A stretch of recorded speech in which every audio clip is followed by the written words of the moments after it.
Over population यानी बढ़ती हुई जनसंख्या, ये एक हमारे देश का एक ऐसा मुद्दा है जिसके बारे में लोग बातें तो काफ़ी करते हैं, लेकिन इसके सॉल्यूशन पे, इसके रूट कॉज पे कोई बात नहीं करना चाहता है। सन 2015 में इंडिया की पॉपुलेशन 1.31 मिलियन थी। उस समय प्रेडिक्ट किया जा रहा था कि इंडिया 2028 तक चाइना को ओवर पॉपुलेट कर देगा, लेकिन 2024 में ही हम चाइना को ओवर पॉपुलेट कर चुके हैं और वर्ल्ड की मोस्ट पॉपुलेट कंट्री बन चुके हैं। और ये कोई खुशी की बात नहीं है, क्योंकि ओवर पॉपुलेशन से क्लाइमेट चेंज पे फर्क पड़ता है, पॉवर्टी बढ़ती है, अनएम्प्लॉयमेंट बढ़ता है और एनवायरनमेंट पे भी काफ़ी फर्क पड़ता है ओवर पॉपुलेशन का, क्योंकि इससे जो जंगलों को काटा जा रहा है लोगों पे रहने के लिए, इससे ग्लोबल वार्मिंग पे भी असर पड़ता है, क्लाइमेट चेंज होता है। और दूसरा, इससे ओवर पॉपुलेशन से सोशल कॉन्फ्लिक्ट भी बढ़ते हैं। तो ज़्यादातर प्रॉब्लम्स की जड़ ओवर पॉपुलेशन ही बताई जा सकती है इंडिया में। इंडिया की हालत कितनी बुरी है ये तो आप अपने आसपास देखते होंगे, जब कहीं मार्केट जाते होंगे, मॉल जाते होंगे या मेट्रो में जाते हैं, ट्रेन में जाते हैं। अगर नहीं पता तो आप कहीं के कोई, जैसे कि मुंबई के लोकल ट्रेन का कोई वीडियो देख सकते हैं।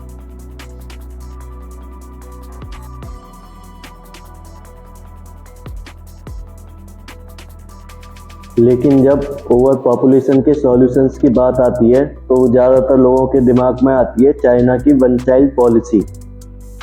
और लोगों को लगता है कि इंडिया में भी एक ऐसी पॉलिसी इन्वेंट कर ली जाए जिससे रिस्ट्रिक्ट किया जा सके कि एक से ज़्यादा बच्चा पैदा ना हो।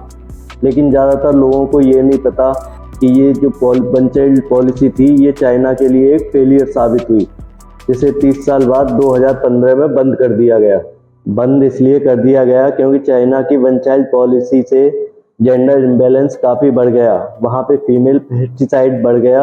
ऐसा इसलिए क्योंकि चाइना भी एक इंडिया की तरह रूढ़िवादी सोच रखता है कि लड़का ही होना चाहिए। चाइना में फीमेल फेटिसाइड इतना बढ़ गया कि 2004 में सेक्स रेशियो में चाइना की सबसे बदतर हालत थी। वहाँ पे लगभग 122 लड़कों पे 100 लड़कियाँ थी। इसका असर इतना बढ़ा चाइना में कि वहाँ पे ब्राइड प्रैक्टिस नाम की चीज़ शुरू हो गई, यानी कि पैसे दे के शादी करना। तो इसमें होता क्या था कि लोग पैसे दे के शादी कर लेते थे, और कभी कभी तो ऐसा होता था कि दुल्हन शादी के कुछ दिन बाद ही पैसे लेके भाग जाती थी। तो वन चाइल्ड पॉलिसी की वजह से चाइना में ये सारी प्रॉब्लम रही। तो इंडिया के केस में हम कह सकते हैं कि ये कोई सॉल्यूशन नहीं होगा ओवर पॉपुलेशन का कि वन चाइल्ड पॉलिसी कर दी जाए, क्योंकि इंडिया में भी जेंडर इम्बैलेंस बढ़ जाएगा और ये सारी चीज़ें होंगी। फोर्स्ड स्टेरिलाइजेशन यानी कि ज़बरदस्ती नसबंदी कराना, इसको भी एक सॉल्यूशन बताया जाता है इंडिया में पॉपुलेशन कंट्रोल करने के लिए। लेकिन 1975 में इंदिरा गांधी के समय ये हो चुका है। जब संजय गांधी ने ये प्रोग्राम लीड किया था तब 10 लाख लोगों की ज़बरदस्ती नसबंदी कराई गई थी। तो हम कह सकते हैं कि ये फोर्स्ड स्टेरिलाइजेशन भी कोई काम की चीज़ नहीं है ओवर पॉपुलेशन को कंट्रोल करने के लिए। फोर्स स्टेरिलाइजेशन को ज़बरदस्ती नहीं कराया जा सकता, क्योंकि ये एक अनएथिकल चीज़ हो जाएगी, और ना ही हम किसी को मजबूर कर सकते हैं कि उसको कितने बच्चे पैदा करने हैं, क्योंकि ये ह्यूमंस का एक बेसिक राइट है, रिप्रोडक्शन। तो अब बात आती है कि जब ये इतने सॉल्यूशन नहीं है तो इसका रियलिस्टिक सॉल्यूशन आखिर होगा क्या। तो इसका जवाब थोड़ा सा बोरिंग हो सकता है, क्योंकि इसका सही जवाब होगा एजुकेशन और हेल्थ केयर में ज़्यादा से ज़्यादा इन्वेस्ट करना। इसे समझने के लिए हमें समझना ज़रूरी है कि फर्टिलिटी रेट क्या होता है।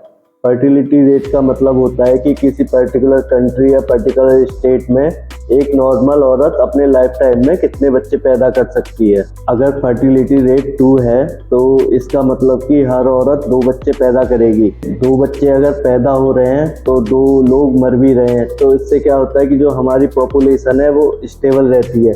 तो हम 2 फर्टिलिटी रेट को रिप्लेसमेंट फर्टिलिटी रेट भी बोलते हैं। ठीक है, लेकिन अगर रियल में देखें तो कुछ बच्चे पैदा होते हैं तो उसमें कुछ पैदा होते ही मर भी जाते हैं। तो जो रियलिस्टिक में जो फर्टिलिटी रेट लिया जाता है स्टेबल पॉपुलेशन के लिए वो 2.2 लिया जाता है।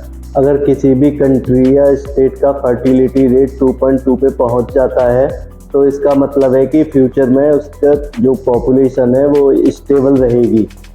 मैं क्यों कह रहा हूँ कि एजुकेशन इसके लिए इम्पोर्टेंट है, क्योंकि लिटरेसी रेट में और फर्टिलिटी रेट में एक कॉरिलेशन देखा गया है कि जहाँ के लोग ज़्यादा पढ़े लिखे हैं वहाँ पे फर्टिलिटी रेट सही में बैलेंस करके रहता है, और जहाँ पे लोग कम पढ़े लिखे हैं वहाँ पे फर्टिलिटी रेट काफ़ी बढ़ जाता है। क्योंकि ये पूरे वर्ल्ड में और इंडिया में यही देखा जा सकता है कि जहाँ पे लिटरेसी रेट ज़्यादा है वहाँ पे फर्टिलिटी रेट कम है। और इसका एग्जांपल हम ले सकते हैं केरल से, जहाँ पे लिटरेसी रेट काफ़ी ज़्यादा है, लगभग 100 के करीब है। वहाँ पे फर्टिलिटी रेट 1.6% है।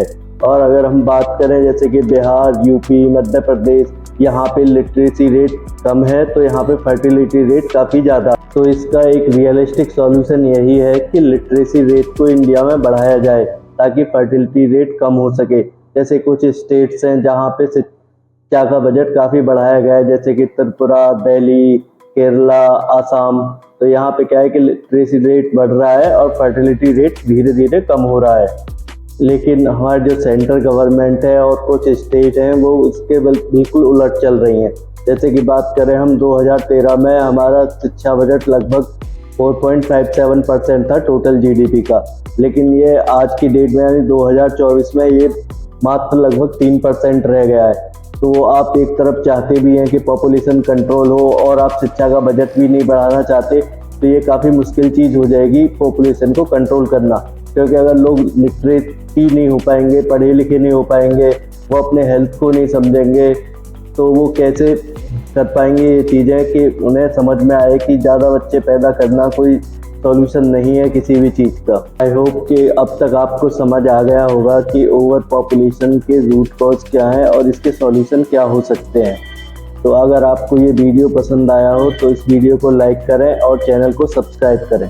धन्यवाद।